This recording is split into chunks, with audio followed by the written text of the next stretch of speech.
So Addie Deal has in fact left Iowa. She is entering the transfer portal, and Iowa's first 5-star since Caitlin Clark will no longer be on the team.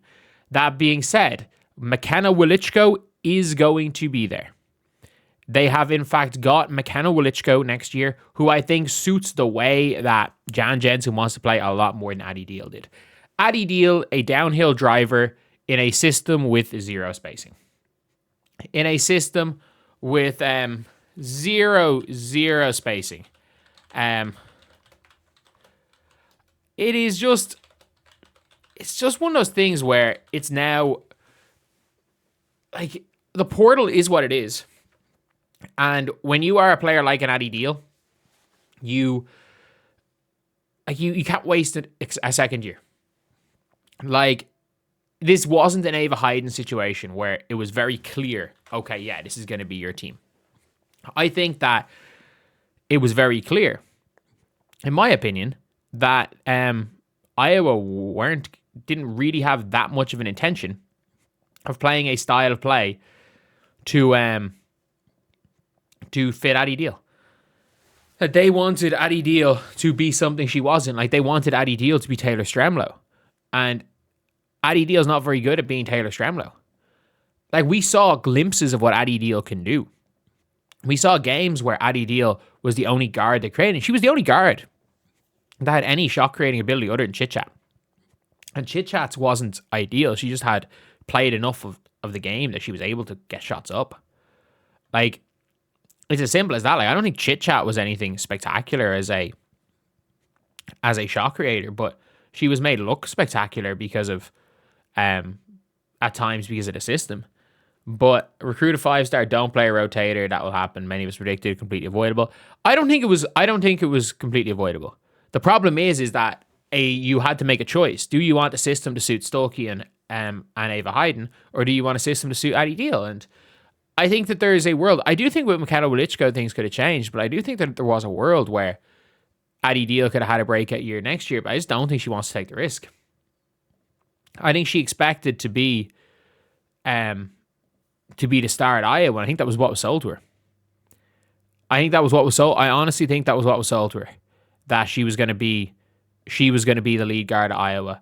Like, I think she was expected to come in and be that starting point guard. But like, when she was like, when Chit Chat went down and Taylor Stremlo starts playing the 1, it's like she's probably being told, look, you might not start, but you're our 6th starter. So if we lose, whoever goes down 1 through 3, you're coming in and starting. And in that scenario, she was beat out by Taylor Stremlo, and Taylor Stremlo fit the system better. It's as simple as that. Stremlo fit what Jan Jensen wanted to do. And I've said it the entire year that it was coming, by the way. I said it the entire year that this system just was not suited for most basketball players.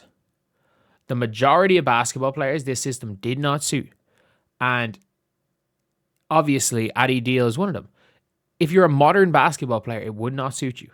And the fact is that they ran the triangle to start the year, which didn't suit her. And then the worst part about it is they somehow went from the triangle to an offense that had even less freedom for guards. The job of the guards was to pass the ball to the bigs, and if you didn't pass the ball to the bigs, you were getting subbed out. The guards didn't do anything on this team. It wasn't even that they couldn't, it's that they didn't. They didn't try. And like, I mean this when I say this, like, I don't think Jan Jensen was wrong, but I also don't think Addie Deal's wrong leaving. Am I the only one that believes that? That, like, Jan Jensen was not in the wrong for not playing Addie Deal because she didn't fit her system. And that Addie Deal isn't in the wrong at one bit for leaving. Like, I think she was absolutely right to leave. Because at the end of the day, you've only got 4 years of college. Like, this isn't high school. You have only got 4 years of college.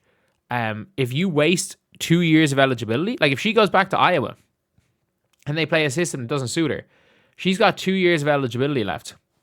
A player who clearly was a high enough recruit that there is WNBA aspirations there. There is aspirations to go pro. Because if there's not, she would just stick it out at Iowa.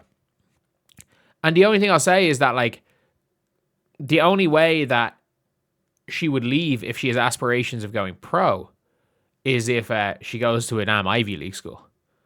Or if she had no aspirations of going pro. If randomly we see her joining an Ivy League school, okay, then maybe the aspirations weren't to go play pro basketball. And completely understandable. But yeah, otherwise I'm like, I just don't I don't see this being a bad call.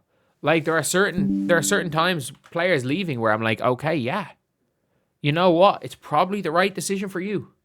And even if you're an Iowa fan, like, I don't think Iowa are losing anything. Like, unpopular opinion, like, I think it's a bigger loss for Iowa. I think the fact that they were never able to get a what was her name? Oh my god, I just blanked on her name. The guard, she hooped in preseason. She was gone. She got suspended. I am blanking on her name. Emily Rodriguez.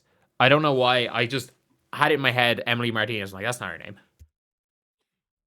But, like, I think the fact that they couldn't get buy-in from Emily Rodriguez was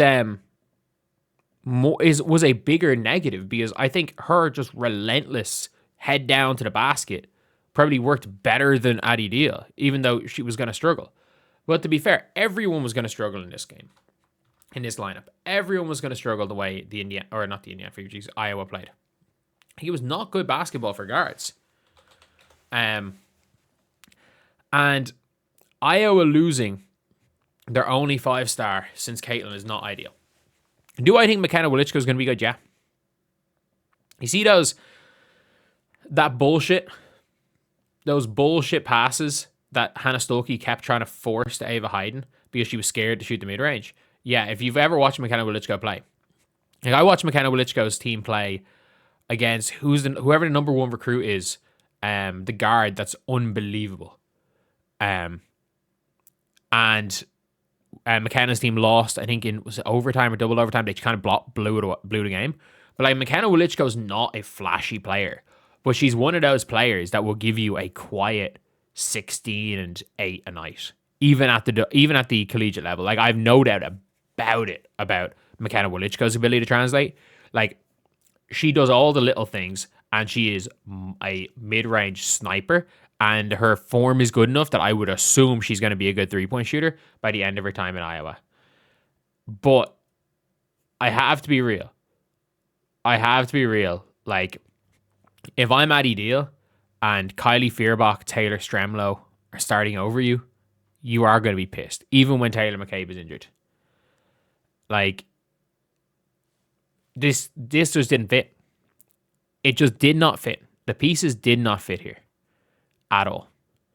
So anyway, yeah, that is pretty much it, lads. That is the video. I'll see you guys.